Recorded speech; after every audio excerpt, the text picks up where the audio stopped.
వాళ్ళకొచ్చి 130 దినార్లు, 140 దినార్లు, 150 దినార్లు ఈ రేంజ్‌లో ఉంటది జీతం. మన ఇండియా డబ్బుల్లో చెప్పాలంటే ఆఫీస్ వాళ్ళకి డబ్బులు కట్టేసి మిమ్మల్ని తీసుకుపోయి పనిలో పెట్టుకుంటారు. ఆ ఇల్లు బాలేకపోతే చాలా నరకం చూడాల్సి ఉంటది. చాలా కష్టాలు పడాల్సింది ఉంటది. హాయ్ ఫ్రెండ్స్, అందరికీ ఎలా ఉన్నారు? అందరూ బాగున్నారా? కువైట్‌కి ఆడవాళ్ళు చాలా మంది ఇంట్లో పని చేయడానికి రావాలనుకుంటూ ఉంటారు. అలాగే బయట పని చేసుకోవడానికి రావాలనుకుంటూ ఉంటారు. కంపెనీల్లో పని చేసుకోవడానికి కూడా రావాలనుకుంటూ ఉంటారు. ఎవరైతే కువైట్‌కి రావాలనుకుంటున్నారో ఆడవాళ్ళకి ఈ వీడియో చాలా చాలా ఉపయోగపడతది. వీడియో అయితే లాస్ట్ వరకు చూడండి. ఈ వీడియో చూసిన తర్వాత మీకు ఒక అవగాహన వస్తది. మీకు ఒక క్లారిటీ వస్తది. కువైట్‌కి ఎలా పోతే మనకు బాగుంటది? ఎవరి ద్వారా పోతే మనకు సేఫ్టీ ఉంటది? అనేది మీకు ఒక క్లారిటీ అయితే వస్తది. ఫస్ట్ పాయింట్, కువైట్‌కి రావడానికి వయసు ఎంతుండాలి? ఇది చాలా మంది కన్‌ఫ్యూజ్ పడుతున్నారు. దీని గురించి మీకు ఈ వీడియోలో క్లారిటీగా చెప్తా. రెండో పాయింట్, కువైట్ ఇంట్లో పని చేయడానికి వస్తే జీతం ఎంతుంటది నెలకు? మూడో పాయింట్, కువైట్ రావడానికి అయ్యే ఖర్చు మొత్తం కువైట్ వాళ్ళు పెట్టుకుంటారా? మన డబ్బులు పెట్టుకొని వెళ్ళాలా?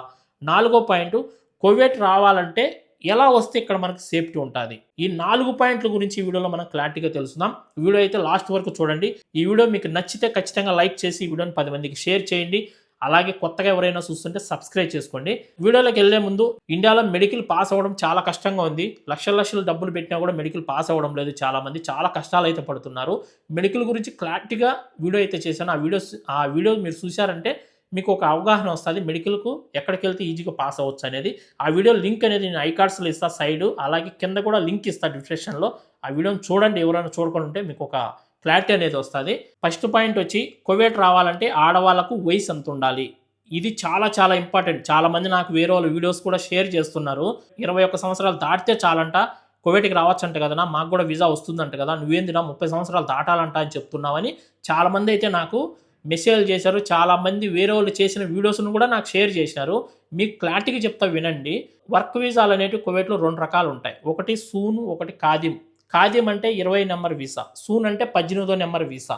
18దో నెంబర్ వీసా పైన మీరు రావాలనుకుంటే మీకు వయసు 21 సంవత్సరం ఉన్నా కూడా మీకు వీసా వచ్చేస్తది. అదే మీరు ఇంట్లో పని చేయడానికి రావాలనుకోండి, కువైట్ ఇంట్లో పని చేయడానికి రావాలంటే ఖాదిమ్ వీసా పైన రావాలి. ఖాదిమ్ వీసా అంటే 20 నెంబర్ వీసా. ఆ వీసా పైన రావాలంటే ఖచ్చితంగా మీకు వయసు 30 సంవత్సరాలు దాటి ఉండాలి. అర్థమైతుందా? 30 దాటి 31 సంవత్సరాలు పడితేనే మీకు ఇంట్లో రావడానికి వీసా పుడతది. ఇక్కడ చాలామంది కన్‌ఫ్యూజ్ పడుతున్నారు. వీడియో చేసిన వాళ్ళు క్లారిటీగా చెప్తే మీకు అర్థమైతది. క్లారిటీగా చెప్పలా కాబట్టి మీకు అర్థం అవ్వలా. ఖాదిమ్ వీసా పుట్టాలంటే 31 సంవత్సరం ఉండాలి. 30 దాటి 31లో పడాలి. సూన్ వీసా పైన రావాలనుకుంటే 21 సంవత్సరం ఉన్నా కూడా చాలు. బయట మీరు కంపెనీల్లో గానీ, ఎక్కడైనా షాపుల్లో గానీ, మీరు సొంతంగా పని చేసుకోవాలనుకుంటే సూన్ వీసా పైన రావచ్చు. 21 సంవత్సరాలు ఉంటే మీకు వీసా వచ్చేస్తది. అదే మీరు కువైట్ ఇంట్లో పని చేయడానికి రావాలంటే ఖచ్చితంగా 30 సంవత్సరాలు దాటి ఉంటేనే మీకు వీసా అయితే పుడతది. ఇంకా రెండో పాయింట్ వచ్చి, కువైట్ ఇంట్లో పని చేయడానికి వస్తే జీతం ఎంతుంటది? కువైట్ ఇళ్లల్లో పని చేయడానికి ఎవరొచ్చినా సరే కొత్త వాళ్ళకైతే గన 100-110 కేడీలు ఇస్తారు. కొందరు 120 కేడీలు కూడా ఇస్తున్నారు.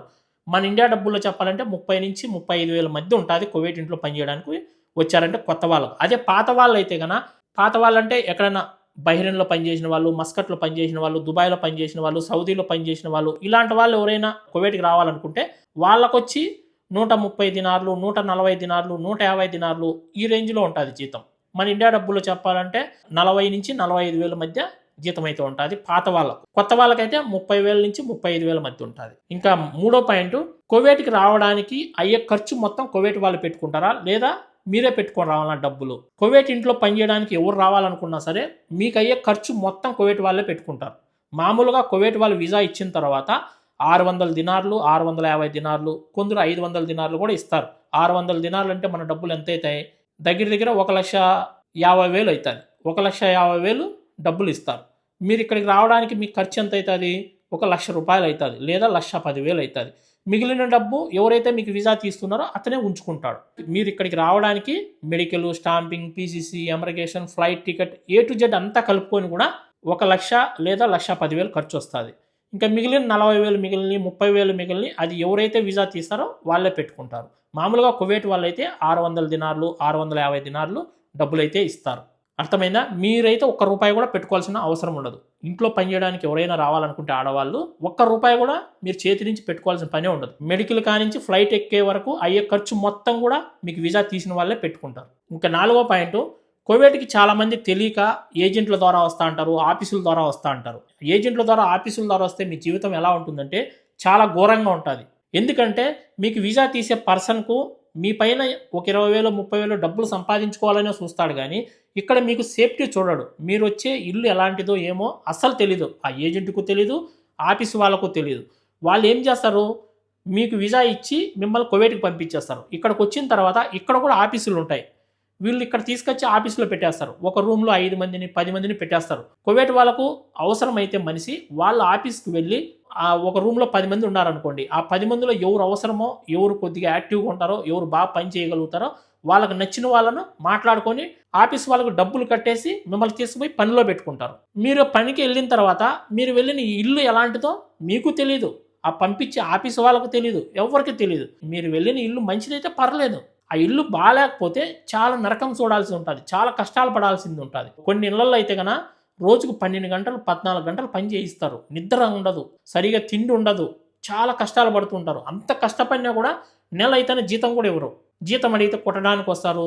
కొందరైతే భయపడిస్తారు. ఇట్లా చాలా ఇబ్బందులు పడాల్సి ఉంటది. అందువల్ల ఆఫీసుల ద్వారా గానీ, ఏజెంట్ల ద్వారా గానీ వస్తే మీ జీవితం ఎలా ఉంటది ఇక్కడ మీకే తెలీదు. మీరు వెళ్ళిన ఇల్లు దేవుని దయ వల్ల మంచిదైతే పర్లేదు. 100కి 90% ఆఫీసుల ద్వారా, ఏజెంట్ల ద్వారా ఇక్కడికొచ్చిన వాళ్ళు చాలా కష్టాలైతే పడుతున్నారు. కావాలంటే మీకు తెలిసిన వ్యక్తులను అడిగి తెలుసుకోండి. నాకు చాలామంది మెసేజ్‌లు చేస్తా అంటారు. చాలామంది ఫోన్ చేస్తా అంటారు. చాలామంది నాకు వీడియోస్ కూడా పెడుతున్నారు. అన్నా మాకు 2 రోజుల నుంచి అన్నం లేదన్నా. ఆఫీస్‌లోని 2 నెలల నుంచి 3 నెలల నుంచి ఉన్నామన్నా. ఎక్కడ పని కూడా దొరకలేదన్నా. ఒక ఇంట్లోకి పోయి 10 రోజులు పని చేసుకొని వచ్చినానన్నా. నెల పని చేసుకొని వచ్చినానన్నా. వాళ్ళ జీతం కూడా ఇవ్వలేదన్నా. అక్కడ వెళితే చాలా కష్టంగా ఉందన్నా. చాలా ఇబ్బంది పెట్టారన్నా నన్ను. మళ్ళీ నేను ఆఫీస్‌కి వచ్చేసానన్నా. ఇప్పుడు మళ్ళీ ఆఫీస్‌లోనే ఉన్నానన్నా. ఎక్కడైనా పని ఉంటే చెప్పండి. ఇట్లా చాలామంది నాకు అడుగుతున్నారు. అందువల్ల ఆఫీసుల ద్వారా, ఏజెంట్ల ద్వారా రాకుండా ఉంటే చాలా మంచిది. మీకెవరైనా ఇక్కడ తెలిసిన వాళ్ళు గానీ, మీ బంధువులు గానీ, మీ ఫ్రెండ్స్ గానీ, ఎవరైనా మీకు తెలిసిన వాళ్ళుంటే, అలాంటి వాళ్ళ ద్వారా మీరు వీసా తీసుకొని వచ్చినారంటే, వాళ్ళు డైరెక్ట్ కువైట్ వాళ్ళతో మాట్లాడి వీసా తీసి మీకు పంపిస్తారు. ఆ ఇల్లు మంచిదైతేనే మీకు వీసా తీసింటాడు కాబట్టి, ఆ ఇంట్లోకి వచ్చినా కూడా మీకు ఎలాంటి ఇబ్బంది ఉండదు. ప్రతి ఒక్క విషయము అర్థమయ్యేలాగా మీకు చెప్తారు. ఈ పని చేయాలి అక్కడికెళ్తే, ఇంతమంది పిల్లోళ్ళున్నారు ఆ ఇంట్లో, క్లీనింగ్ చేసుకోవాలి, బట్టలు ఉతకాలి, బట్టలు ఐరన్ చేయాలి, ఇల్లు క్లీన్ చేసుకోవాలి. ముందుగానే మీకు పలానా పని అని కూడా ఎక్స్‌ప్లెయిన్ చేస్తారు. మీరు ఇక్కడికొచ్చినా కూడా సేఫ్టీగా ఉంటారు. మీకేదైనా ఇబ్బంది కలిగినా కూడా మీకు వీసా తీసిన వ్యక్తితో మీరు మాట్లాడొచ్చు. నాకిలా ఇబ్బందుంది, ఇంట్లో నాకు జీతం ఇవ్వలేదు, నాకు ఇలా చేస్తున్నారని మీరు వీసా తీసిన వ్యక్తితో మాట్లాడొచ్చు. డైరెక్ట్ ఆ వీసా తీసిన వ్యక్తి కూడా కువైట్ వాళ్ళతో మాట్లాడి ఏదన్నా సెటిల్‌మెంట్ చేసే అవకాశం ఉంటది. అదే తెలియని వ్యక్తుల ద్వారా, ఏజెంట్ల ద్వారా, ఆఫీసుల ద్వారా వచ్చారనుకోండి, మిమ్మల్ని తీసుకొచ్చి ఇక్కడ పనిలో పెట్టే వరకే. ఇక్కడ పనిలో పెట్టేసిన తర్వాత మీ గురించే పట్టించుకోరు. చాలా కష్టాలు పడాల్సి ఉంటది. ఏ కంట్రీకి వెళ్ళాలన్నా సరే తెలిసిన వాళ్ళు ఉంటేనే రావడానికి ట్రై చేయండి గానీ, ఆఫీసుల ద్వారా, ఏజెంట్ల ద్వారా అస్సలు రావద్దండి. మీకు క్లారిటీగా అర్థమైందనుకుంటున్నాను. మరొక మంచి వీడియోతో మళ్ళీ కలుసుకుందాం. మీకు ఎలాంటి డౌట్స్ ఉన్నా కూడా కింద కామెంట్ చేయండి. అలాగే రేపు ఎలాంటి వీడియో చేయాలనేది కూడా మీరు కామెంట్ చేశారంటే రేపు మళ్ళీ కొత్త వీడియో అయితే చేస్తాను.